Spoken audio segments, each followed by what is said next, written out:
আসসালামু আলাইকুম, হ্যালো প্রিয় ভিউয়ার্স, আপনারা সবাই কেমন আছেন? আশা করি সকলে ভালো এবং সুস্থই আছেন। ভিউয়ার্স, আজ আপনাদের আমি দেখাবো আমার জন্মভূমি তথা আমার সেই পাশ দিয়ে যাওয়া, আমার গ্রামের পাশ দিয়ে যাওয়া সেই কুড়া নদীর বৈচিত্র্য।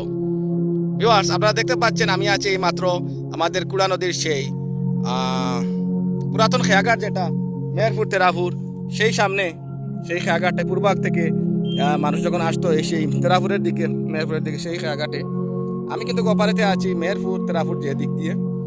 আর এখান থেকে আপনাদের দৃশ্যায়ন করতেছি। আপনারা দেখতে পাচ্ছেন পানিটা কত স্বচ্ছ হয়েছে, যে একদম জাফলংয়ের পানির মতো নীল ধারণ করেছে। তো এই বৈচিত্র্যর কথা কি বলবো, আমি যখন হাঁটছিলাম একটু দরকার ছিল আমার ওদিকে আসার, তো আমি যখন দেখলাম তখন ভাবলাম আপনাদের জন্য একটি দৃশ্যায়ন করতে হয়। এমন একটি রৌদ্রোজ্জ্বল দিন, এই পৌষ আসার আর মাত্র কয়েকদিন বাকি, আর এখন অগ্রহায়ণ মাসের শেষের দিক। ভিউয়ার্স, আজকের প্রকৃতিটা এমন রূপ ধারণ করেছে যেন বসন্ত বসন্ত ভাব, এরকমই, নতুবা বসন্ত এসেছে বা আসবে এরকম একটা হাব ভাব। রৌদ্রোজ্জ্বল এই দিনটি একটি সাক্ষী হয়ে গেল কুড়া নদীর এই বৈচিত্র্যের মধ্যে দিয়েই।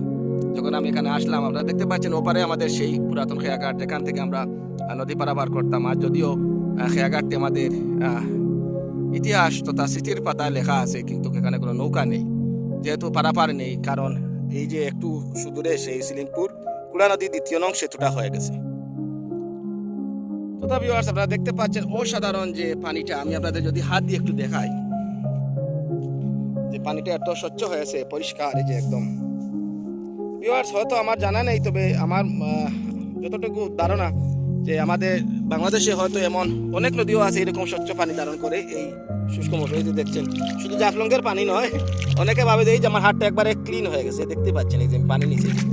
ভিউয়ার্স, আপনারা দেখতে পাচ্ছেন এই যে আমি এই আমার কুড়া নদীর পানি অসাধারণ। তথা ভিউয়ার্স, সৌন্দর্যের এই দিনটিতে আপনাদের জানাই আবারও স্বাগতম। এরকম দিনে আপনারা বেড়াবেন এবং এদিক দিয়ে ওদিক দিয়ে ছুটবেন, প্রকৃতির সাথে যোগাযোগ রাখবেন, কারেসপন্ডিং রাখবেন, দেখবেন মনটা ভালো হয়ে যাবে, দুশ্চিন্তা দূর হয়ে যাবে। যারা আমার চ্যানেলে নতুন, চ্যানেলটি সাবস্ক্রাইব করে নেবেন, আগামীতে আপনাদের জন্য থাকবে অসাধারণ ভিডিওগুলো।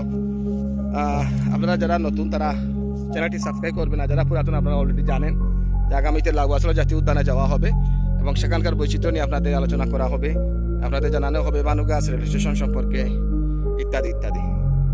তথা ভিউয়ার্স, যদি সম্ভব হয় হয়তো আমি ওদিক দিয়ে আজ কুশিয়ারার সেই পার দিয়ে যাব মেহেরপুর অঞ্চলে। আমাদের সম্ভব হলে আমি আপনাদের আরেকটি ভিডিও উপস্থাপন করব। এই বলে আমার এই ছোট্ট দৃশ্য আপনাদের এখানে শেষ করতেছি। আপনারা ভালো থাকুন, সুস্থ থাকুন।